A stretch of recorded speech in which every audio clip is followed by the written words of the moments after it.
আসসালামু আলাইকুম, স্বাগত জানাচ্ছি আরটিভি দুপুরের সংবাদে। আপনাদের সঙ্গে থাকছি আমি মার্ফি রহমান। গণ অভ্যুত্থানের মাধ্যমে রাষ্ট্র সংস্কারের যে সুযোগ এসেছে তাকে হেলায় হারানো যাবে না। অমীমাংসিত বিষয়গুলোতে সিদ্ধান্তে আসতে পারলে ইতিবাচক পরিবর্তন করা হবে। রাজনৈতিক দলগুলোর সঙ্গে জাতীয় ঐক্যমত্য কমিশনের ধারাবাহিক আলোচনায় এসব কথা বলেন কমিশনের সহসভাপতি অধ্যাপক ডক্টর আলী রিয়াজ। রাজধানীর ফরেন সার্ভিস একাডেমিতে বৈঠকের সূচনা বক্তব্যে তিনি আরও বলেন, গুরুত্বপূর্ণ অমীমাংসিত 20টি বিষয় নিয়ে আলোচনার মাধ্যমে সিদ্ধান্ত নিতে হবে।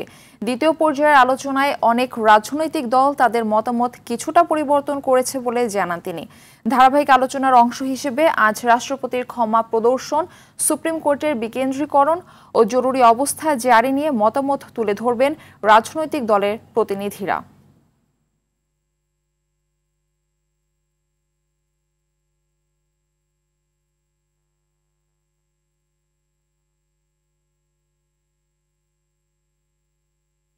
ক্ষেত্র বিশেষে আপনাদের প্রাথমিক পর্যায়ের মতামতে কিছুটা পরিবর্তন ঘটেছে আমাদের সাথে আলোচনার ক্ষেত্রে, সেটাও আমরা বিবেচনায় রাখছি, আমাদের সঙ্গেই আছে।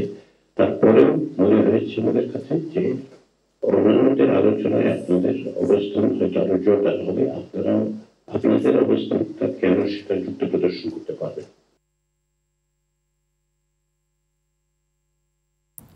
দর্শক, এই মুহূর্তে ফরেন সার্ভিস একাডেমি থেকে সরাসরি যুক্ত হচ্ছেন সহকর্মী খান আলামিন। ঐক্যমত্য কমিশনের আলোচনায় সব দল এসেছে কি এবং আলোচনার বিষয়ে বিস্তারিত জানাবে। অবস্থা জারির পরে যে বাস্তবতাগুলো দাঁড়ায়, যে মানবাধিকার বলতে যে বিষয়গুলো থাকে সেগুলো স্থগিত করা হয়। তো এখন যেই প্রস্তাবগুলো এসেছে সংবিধান সংস্কার কমিশন এবং বিচার ব্যবস্থা সংস্কার কমিশনের পক্ষ থেকে, যে এই ধরনের ব্যবস্থা যদি জারি করা হয় তাহলে মানবাধিকারের যে বিষয়গুলো রয়েছে সেই মানবাধিকারের বিষয়গুলো অক্ষুণ্ণ রাখতে হবে। বিচারালয়ে গিয়ে যেন সাধারণ মানুষ তার অধিকার প্রতিষ্ঠা করতে পারে সেই জায়গাগুলো সুযোগ রাখতে হবে এবং সেজন্য সংবিধানের যে সংশ্লিষ্ট ধারায় সংশোধনী, সেই সংশোধনীও আনতে হবে, এমন কথাই কিন্তু তারা বলেছেন।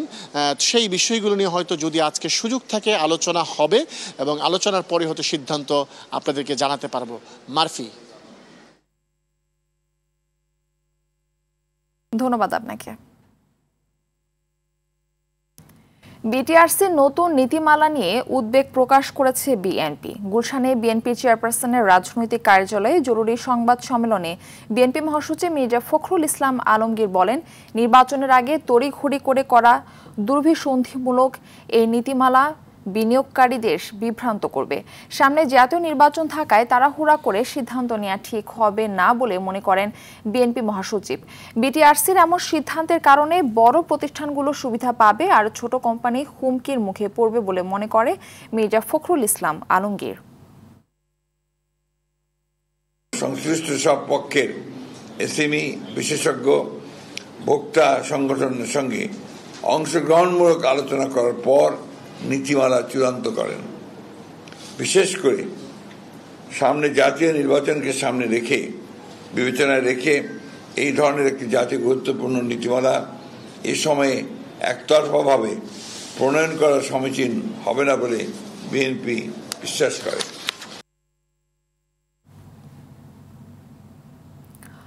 সংখ্যানুপাতিক নির্বাচন দেশকে স্বৈরশাসনের দিকে ঠেলে দেবে। এই ধরনের নির্বাচনের মাধ্যমে স্থানীয় পর্যায়ে কোনো নেতৃত্ব গড়ে ওঠার সুযোগ নেই বলে মন্তব্য করেছেন বিএনপির সিনিয়র যুগ্ম মহাসচিব রুহুল কবির রিজভী।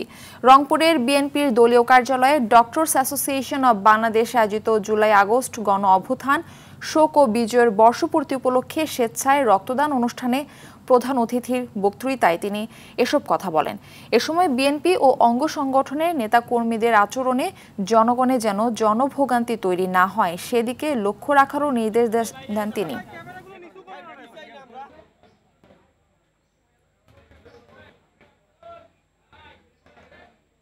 একটা লোক একটা এলাকায় কাজ করছে দীর্ঘদিন, মানুষের সাথে তার যোগাযোগ হচ্ছে, আলাপ আলোচনা হচ্ছে, এই করতে করতে সে ধীরে ধীরে নেতা হয়।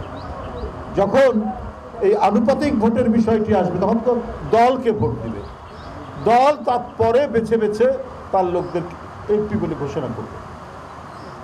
তাহলে তো আরো বেশি স্বৈর শাসনের দিকে ঠেলে দেওয়া হবে। স্থানীয় পর্যায়ে আর কোনো নেতৃত্ব থাকবে না। 5 আগস্ট গণ অভ্যুত্থানে রাজধানীর চানখারপুলে 6 জনকে গুলি করে হত্যা মামলায় অভিযোগ গঠনের শুনানি আজ। গ্রেফতার 4 আসামিকে আন্তর্জাতিক অপরাধ ট্রাইব্যুনালে হাজির করা হয়েছে। সাবেক ডিএমপি কমিশনার হাবিবুর রহমান হাবিব সহ এই মামলায় পলাতক 4 আসামির পক্ষে অব্যাহতি চেয়ে করা আবেদনের শুনানি হবে আরও 2 আসামির করা আবেদনের। এই মামলায় গ্রেফতার 4 আসামি হলেন শাহবাগ থানার বরখাস্তকৃত পরিদর্শক আরশাদ ও 3 কনস্টেবল সুজন, ইজাজ হোসেন ইমন ও ইজারুল। আর পলাতক 4 আসামি হলেন সাবেক ডিএমপি কমিশনার হাবিবুর রহমান, সাবেক যুগ্ম কমিশনার সুদীপ কুমার চক্রবর্তী, রমনা অঞ্চলের সাবেক অতিরিক্ত উপকমিশনার শাহ আলম মোহাম্মদ আখতারুল ইসলাম, রমনা অঞ্চলের সাবেক সহকারী কমিশনার মোহাম্মদ ইমরুল।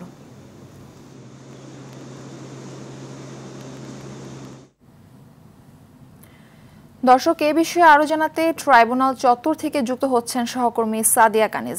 সাদিয়া, শুনানি কি এখনো চলছে এবং মামলাটি সম্পর্কে বিস্তারিত জানাবেন?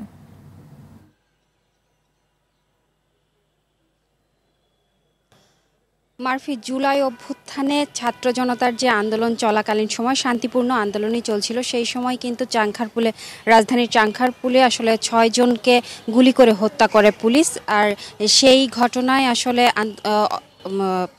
মানবতা বিরোধী অপরাধের অভিযোগে কিন্তু আজ সকালে 4 জন আসামিকে হাজির করা হয়েছে আন্তর্জাতিক অপরাধ ট্রাইব্যুনালে। তারা আসলে কারাগারে ছিলেন, সেখান থেকেই পুলিশ ভ্যানে করে তাদেরকে নিয়ে আসা হয় সকালে এবং এখন পর্যন্ত কিন্তু শুনানি চলছে। আমরা যতটুকু জানতে পেরেছি শুনানি কার্যক্রম একেবারে এখন শেষ পর্যায়ে রয়েছে। আপনাকে একটু জানিয়ে রাখি যে এই হত্যার যে ঘটনা, সেই ঘটনা কিন্তু 1 আগস্ট থেকে 5 আগস্টের মধ্যে সংঘটিত হয়েছে এবং এতে অংশ নিয়েছে আসলে পুলিশ কনস্টেবল থেকে শুরু করে ডিএমপি কমিশনার পর্যন্ত। তদন্তে আসলে উঠে এসেছে যে ডিএমপি কমিশনার হাবিবুর রহমান সহ যারা আসামি রয়েছেন তারা কিন্তু সশরীরে সেখানে উপস্থিত থেকে এই হত্যাকাণ্ডগুলো ঘটিয়েছে এবং অনেকেই এই বিষয়ে সহযোগিতা করেছে। তো সেই জায়গা থেকে কিন্তু এই 4 জন আসামিকে গ্রেপ্তার করা সম্ভব হয় এবং তাদের বিষয়ে আসলে গেল 25 মে অভিযোগ দাখিল করা হয়। এরপরেই কিন্তু আদালত আসলে এই ঘটনাকে আমলে নেয়। তো তারপরে আসলে আসামিদের এর আগে গেল 29 জুন আসলে আসামিদেরকে হাজির করা হয় এবং তাদের বিষয়ে যে তদন্ত যতদূর এগিয়েছে সেই বিষয়গুলো কিন্তু তুলে ধরা হয়। আর আজ কিন্তু আবার যেই আসামিরা পলাতক আছে, আপনি জানেন ডিএমপি কমিশনার হাবিবুর রহমান সহ 4 জন আসামি পলাতক রয়েছে। তো সেই আসামিদের আসলে অব্যাহতি চেয়ে আবেদন করা হয়েছিল। আসামি পক্ষের যে আইনজীবীরা ছিলেন তারা আসলে অব্যাহতি চেয়েছিলেন। সেই জায়গা থেকে সেই শুনানি কিন্তু আজকে চলছে এবং আর অল্পক্ষণের মধ্যেই কিন্তু আইনজীবীরা বের হবেন। আমরা তখন জানতে পারবো আসলে শুনানিতে কি কি বিষয় উঠে এলো। তো মারফি, আন্তর্জাতিক অপরাধ ট্রাইব্যুনাল থেকে এই ছিল আমার কাছে সর্বশেষ। ধন্যবাদ আপনাকে। কুমিল্লার মুরাদনগরে মাদকের সঙ্গে জড়িত থাকার অভিযোগে স্থানীয়দের গণপিটুনিতে একই পরিবারের 3 জন নিহত হয়েছে। সকালে উপজেলার বাংরা থানার আকুবপুর ইউনিয়নের করইবাড়ি গ্রামে এই ঘটনা ঘটে। পুলিশ জানায়, মাদক কেনাবেচার সঙ্গে জড়িত থাকার অভিযোগ এনে স্থানীয় গ্রামবাসী সকাল 9:30টায় করইবাড়ি গ্রামে রাসেলের পরিবারের 4 সদস্যকে গণপিটুনি দেয়। এতে ঘটনাস্থলে রুবি, জোনাকি ও রাসেল নিহত হন। আহত হন রুবির মেয়ে রুমা আক্তার। তাকে উদ্ধার করে স্থানীয় একটি হাসপাতালে ভর্তি করা হয়েছে। কত 14 গ্রাম, আমাদের 14 গ্রামের লোক এক হইয়া, বুঝলেন, 14 গ্রামের বা বিভিন্ন ইউনিয়নের লোক এক হইয়া এটা শেষ করে দেব। ইউনিয়ন লোক হয়েছে, সেখানে লোক হইয়া গণপিটুনি দ্বারা কে বা কার আমার সামনে কেমন।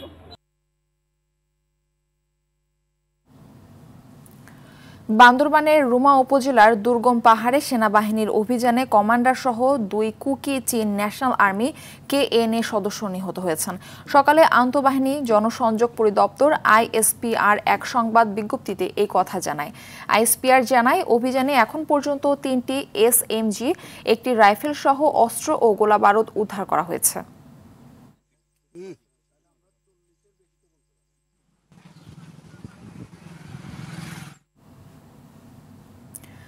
আশুরাকে কেন্দ্র করে কোনো ধরনের নিরাপত্তার ঝুঁকি নেই বলে জানিয়েছেন ডিএমপির ভারপ্রাপ্ত কমিশনার মোহাম্মদ সরোয়ার। তবে তাজিয়া মিছিলে ধারালো অস্ত্র, ছুরি, বল্লম এবং আতশবাজি ও পটকা ফোটানো সম্পূর্ণ নিষিদ্ধ করা হয়েছে। বৃহস্পতিবার সকালে হোসেনি দালান পরিদর্শন শেষে ডিএমপির ভারপ্রাপ্ত কমিশনার জানান, তাজিয়া মিছিলের আগে ও পরে পুলিশ থাকবে। আরও জানাচ্ছেন দীপন দেওয়ান।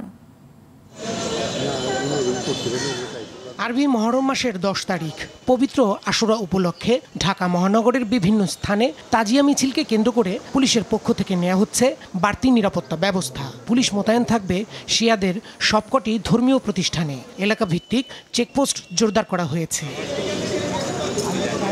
বৃহস্পতিবার সকালে হোসনি দালান পরিদর্শনে গিয়ে ঢাকা মেট্রোপলিটন পুলিশের ভারপ্রাপ্ত কমিশনার মোহাম্মদ সরোয়ার জানান, 6 জুলাই তাজিয়া মিছিলের নিরাপত্তা নিশ্চিতে সব ব্যবস্থা নেওয়া হয়েছে। তাজিয়া মিছিলে অংশগ্রহণকারীরা যেন কোনো প্রকার ধাতব পদার্থ, দাহ্য পদার্থ, ছুরি, চাকু, তরবারি, লাঠি, বল্লম বা ব্যাগ বা বিভিন্ন সুটকেস, ছাতা বা সন্দেহজনক প্যাকেট নিয়ে অনুষ্ঠানস্থলে বা মিছিলে না আসে। এই মিছিলে অংশগ্রহণকারীরা যেন আতশবাজি বা পটকা ব্যবহার না করে। আগত সকলকেই তল্লাশির মধ্য দিয়ে অনুষ্ঠানস্থলে বা অনুষ্ঠানে অংশগ্রহণ করতে হবে। তিনি আরও বলেন, সামাজিক যোগাযোগ মাধ্যমেও নজরদারি থাকবে। যারা মিছিলে অংশগ্রহণ করবে তারা যাতে মিছিল শুরু হওয়ার পূর্বেই অংশগ্রহণ করে এবং মাঝপথে মধ্যবর্তী স্থান দিয়ে যাতে মিছিলে অংশগ্রহণ না করে সেটাও আপনাদের রোধ করতে হবে। একবার সামনে থেকে করবে অথবা পিছন থেকে করবে। জনভোগান্তি এড়াতে যেসব রাস্তায় তাজিয়া মিছিল হবে ওইসব রাস্তা নগরবাসীকে এড়িয়ে চলার আহ্বান জানানো হয় সংবাদ সম্মেলনে। এই এলাকা অ্যাভয়েড করে। দীপন দেওয়ান, আর টিভি, ঢাকা। রাজধানীর মোহাম্মদপুরের আলোচিত কবজিকাটা গ্রুপের অন্যতম প্রধান সহযোগী সন্ত্রাসী ও কিশোর গ্যাং লিডার বাবু খান ওরফে টুন্ডা বাবুকে গ্রেফতার করেছে র্যাব। এছাড়া নারায়ণগঞ্জ ও কুমিল্লা থেকে পৃথক 2টি খুনের সাথে জড়িত 3 জনকে গ্রেফতার করা হয়। বৃহস্পতিবার সকালে রাজধানীর কাউরান বাজারে র্যাবের মিডিয়া সেন্টারের সংবাদ সম্মেলনে জানানো হয়, মোহাম্মদপুর এলাকায় অনেক দিন ধরেই মাদকসহ বিভিন্ন অপরাধ চালিয়ে আসছিল টুন্ডা বাবু। এর আগে গ্রেফতার হলেও জামিনে বেরিয়ে আবারও চাঁদাবাজি, জমি দখল সহ বিভিন্ন অপরাধ করছিল। নড়াইলের লোহাগড়া থেকে বুধবার গ্রেফতার করে র্যাব। এছাড়া সোনারগাঁওয়ে গলা কেটে রতনকে হত্যা মামলার প্রধান আসামি ইয়ানুসকে কুড়িগ্রাম থেকে গ্রেফতার করেছে র্যাব 11। 2 মাসের মাথায় জামিন নিয়ে চলে আসছে। এসেছে হারানো জায়গা, হারানো কর্তৃত্ব, হারানো অপরাধ সাম্রাজ্য পুনরুদ্ধার এবং যারা জেলে থাকা অবস্থায় যারা তার কথায় চাঁদা দেয়নি তাদের উপরে অত্যাচার এবং তাদের উপরে সে প্রতিশোধমূলক আক্রমণ, কোপানো অপরাধগুলো সংগঠন করে। কম রিজার্ভের কারণে দেশে বিনিয়োগ আসছে না, দাতাদের ঋণের সুদের হার বাড়ছে। অর্থনীতিবিদরা বলছেন, বাংলাদেশের বাস্তবতায় বৈদেশিক মুদ্রার রিজার্ভ অন্তত 40 থেকে 48 বিলিয়ন ডলার থাকা জরুরি। তবে শক্তিশালী রিজার্ভ হলে অনেক সময় রপ্তানিতে নেতিবাচক প্রভাব পড়ে বলেও মন্তব্য করেন তারা। আরও জানাচ্ছেন তৌহিদুর রহমান। বাংলাদেশ ব্যাংকের তথ্য বলছে, গেল অর্থবছরে রেকর্ড পরিমাণ 30.33 বিলিয়ন মার্কিন ডলার রেমিটেন্স পাঠিয়েছেন প্রবাসীরা। এটি আগের বছরের তুলনায় 6.59 বিলিয়ন ডলার বেশি। এতে বৈদেশিক মুদ্রার রিজার্ভও বাড়ছে। বিগত আওয়ামী লীগ সরকারের নানা অনিয়ম ও দুর্নীতির কারণে ব্যাংক এবং আর্থিক খাত চরম দুর্বল হয়ে পড়ে।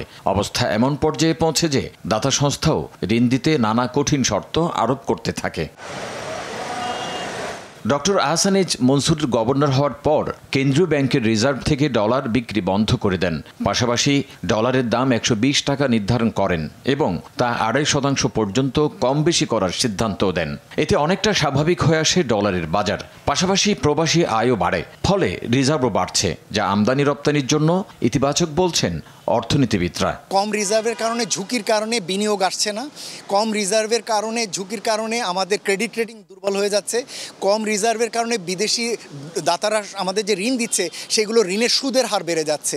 বিনিয়োগকারী যারা বিনিয়োগ করছেন তারা বিনিয়োগ সিদ্ধান্তে পিছিয়ে যাচ্ছেন। দীর্ঘদিন ধরে রিজার্ভ অলসভাবে পড়ে থাকলে অর্থনৈতিক প্রবৃদ্ধি কমে যেতে পারে, বাড়তে পারে অপচয় ও মুদ্রাস্ফীতি। তবে উন্নয়নশীল দেশ এবং সামগ্রিক বিবেচনায় বাংলাদেশের রিজার্ভ আরও বেশি প্রয়োজন বলছেন অর্থনীতিবিদরা। অনেক বেশি রিজার্ভ থাকলে যেটি হয় কারেন্সি অ্যাপ্রিসিয়েট করে, অর্থাৎ আপনার টাকা তখন শক্তিশালী হয়ে গেলে রপ্তানি তখন নেতিবাচক এক ধরনের প্রভাব পড়তে পারে। কিন্তু আমরা এখন যেখানে $22 বিলিয়ন বা $26 বিলিয়ন যে জায়গায় দাঁড়িয়ে আছি এবং আমাদের বিগত সরকারের সময় যেখানে $48 বিলিয়ন রয়েছে, সুতরাং আমার ধারণা অন্তত $40-48 বিলিয়ন এই রেঞ্জের ভিতরে আমাদের কোনো রিজার্ভ কমার কোনো প্রয়োজন নেই। আমাদের রিজার্ভ এখনকার তুলনায় অনেক বৃদ্ধির প্রয়োজন আছে। কম রিজার্ভের কারণে অর্থনীতি দুর্বল হয়ে পড়ে এবং বিশ্ববাজারে নেতিবাচক ধারা তৈরি হয় বলেও মনে করেন অর্থনীতিবিদরা। তৌহিদুর রহমান, RTV, ঢাকা।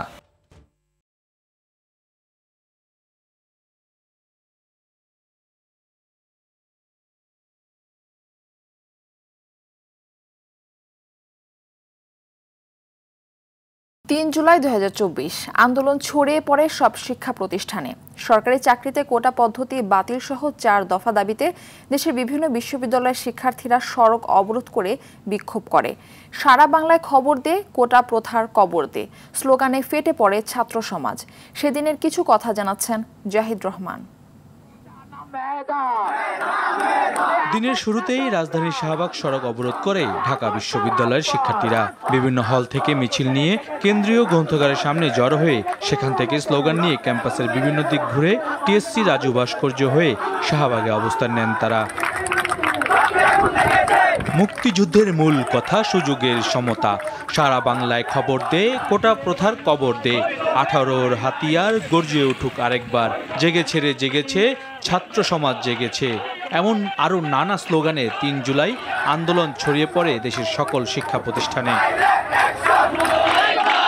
এদিন ঢাকা আরিচা মহাসড়ক অবরোধ করে জাহাঙ্গীরনগর বিশ্ববিদ্যালয়ের শিক্ষার্থীরা। জগন্নাথ বিশ্ববিদ্যালয়ের শিক্ষার্থীরা অবস্থান নেয় তাঁতিবাজার মোড়ে। এদিন কোটা বাতিলের দাবিতে তৃতীয় দিনের মতো বরিশাল বিশ্ববিদ্যালয়ের শিক্ষার্থীরা আন্দোলন কর্মসূচি পালন করে। কাফন পরে কোটা পুনর্বহাল রেখে হাইকোর্টের আদেশের প্রতিবাদে বরিশাল পটুয়াখালী মহাসড়ক অবরোধ করে শিক্ষার্থীরা। ওই সময়ে সরকার মেনে নেওয়ার আগেই যে ক্ষতিটা করছিল, এই ক্ষতির কারণে আসলে পরবর্তী দিকে সরকার পতন হয়ে যায়। শেষ পর্যন্ত কিন্তু আমাদের এই যে ছাত্র সমাজ, তার কাছে কিন্তু আসলে কেউই টিকতে পারেনি। আপনি এটা ফ্যাসিস্ট সরকার বলেন আর যাই বলেন, কেউ কিন্তু আসলে টিকতে পারেনি, কারণ তরুণদের শক্তি কিন্তু অন্যরকম। কোটা পদ্ধতি বাতিল ও মেধাভিত্তিক নিয়োগের পরিপত্র বহাল রাখার দাবিতে চট্টগ্রাম হাটহাজারী মহাসড়ক অবরোধ করে ছাত্র সমাবেশ করেছে চট্টগ্রাম বিশ্ববিদ্যালয়ের সাধারণ শিক্ষার্থীরা। কোটা বাতিলের দাবিতে ময়মনসিংহ রেলপথ অবরোধ করে বিক্ষোভ করেন বাংলাদেশ কৃষি বিশ্ববিদ্যালয়ের শিক্ষার্থীরা। দাবি পূরণ না হওয়া পর্যন্ত কর্মসূচি অব্যাহত রাখার ঘোষণা দেয় আন্দোলনরত শিক্ষার্থীরা। জাহিদ রহমান, RTV। এবার নিচ্ছি হাইসেন্স সংবাদ বিরতি, ফিরে এসে আরো যা থাকছে।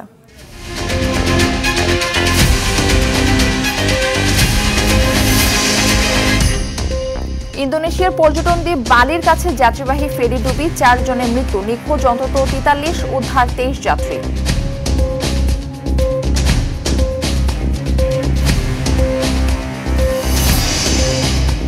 এবং বাংলাদেশের সামনে নারী ফুটবল বিশ্বকাপে সরাসরি খেলার হাতছানি, এশিয়ার শ্রেষ্ঠত্বের সমীকরণ মিললে খেলবে অলিম্পিকেও।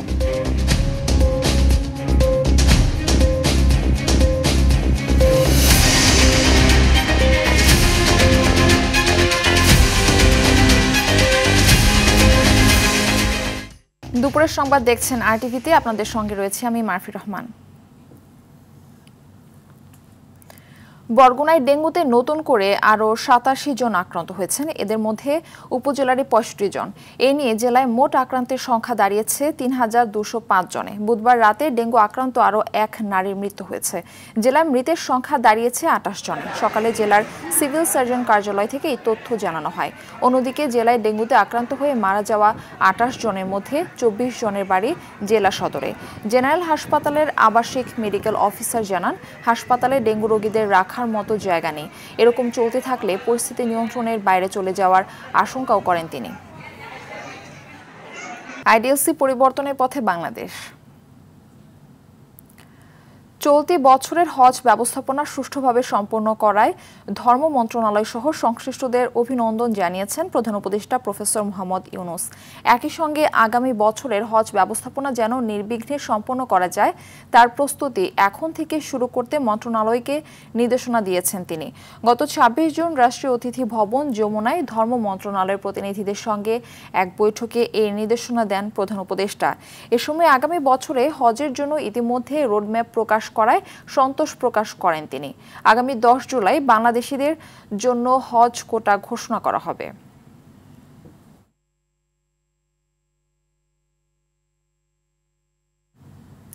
শ্রী শ্রী ঠাকুর অনুকূল চন্দ্র সংঘ হিমায়তপুর পাবনা চট্টগ্রাম জেলা শাখার 2025 থেকে 28 সালে নবগঠিত নির্বাহী পরিষদের পরিচিতি সভা অনুষ্ঠিত হয়েছে। বীর মুক্তিযোদ্ধা কান্তি দের সভাপতিত্বে ও নবগঠিত কমিটির সাধারণ সম্পাদক সুমন ঘোষ বাদশার সঞ্চালনায় বক্তারা বলেন, সম্মেলনে কেন্দ্রীয় নেতৃবৃন্দের উপস্থিতি ও দিক নির্দেশনামূলক বক্তব্য পথ চলায় অনুপ্রেরণা যোগাবে। সকলে মিলে সংঘের আদর্শ বাস্তবায়নে প্রতিশ্রুতিবদ্ধ থেকে সভার সফলতা কামনা করেন। ন্যাশনাল লাইফ ইন্স্যুরেন্স আন্তর্জাতিক সংবাদ। ইন্দোনেশিয়ার জনপ্রিয় পর্যটন দ্বীপ বালির কাছে যাত্রীবাহী একটি ফেরি ডুবে যাওয়ার ঘটনায় নিখোঁজ হয়েছে অন্তত 43 জন। দুর্ঘটনায় এখন পর্যন্ত প্রাণ হারিয়েছে 4 জন। এই ঘটনার পর উদ্ধার করা হয়েছে 23 জন যাত্রী। ফেরিটিতে মোট 65 যাত্রী ছিল বলে জানিয়েছে দেশটির প্রশাসন। সামদানি প্রত্যয় রিপোর্ট। বুধবার রাতে ইন্দোনেশিয়ার পূর্ব জাভার কেটাপাং বন্দর থেকে বালির গিনিমানুক বন্দরের উদ্দেশ্যে যাত্রা করে ফেরি কেএমপি তুনু প্রত্যমা জয়া। যাত্রা শুরুর আধা ঘন্টা পরেই ডুবে যায় ফেরিটি। ঘটে মর্মান্তিক দুর্ঘটনা। দেশটির অনুসন্ধান ও উদ্ধার সংস্থা জানায়, ফেরিটিতে 53 জন যাত্রী, 12 জন ক্রু ও 22টি যানবাহন ছিল। নিখোঁজদের তথ্য অনুসন্ধান চলছে, তবে তীব্র স্রোত ও বাতাসের কারণে ব্যাহত হচ্ছে উদ্ধার কাজ। জীবিতদের অনেককেই ঢেউয়ের সঙ্গে দীর্ঘ সময় লড়াই করার পর অচেতন অবস্থায় পাওয়া গেছে। নিখোঁজদের সন্ধানে রাতভর উদ্ধার অভিযান চালানো হলেও সমুদ্রের ঢেউয়ের উচ্চতা উদ্ধার কাজকে কঠিন করে তুলছে বলে জানিয়েছে দেশটির পুলিশ। Dievakuasi dari kedalaman 600 meter menuju ke LKP. Indonesia 17,000-এর বেশি দ্বীপ নিয়ে গঠিত একটি বিশাল দ্বীপ রাষ্ট্র। এখানকার ভৌগোলিক বৈশিষ্ট্যের কারণে ফেরি চলাচলই এক অঞ্চল থেকে আরেক অঞ্চলে যাতায়াতের অন্যতম প্রধান মাধ্যম। তবে দুর্বল নিরাপত্তা ব্যবস্থার কারণে গেল কয়েক বছর ধরে প্রায়ই দেশটিতে ঘটছে নৌ দুর্ঘটনা। সামদানি প্রত্যয়, RTV। দুপুরের সংবাদ এই পর্যন্তই। জেলা সংবাদ বিকেল 4:45টায় দেখার আমন্ত্রণ রইল। ধন্যবাদ সবাইকে।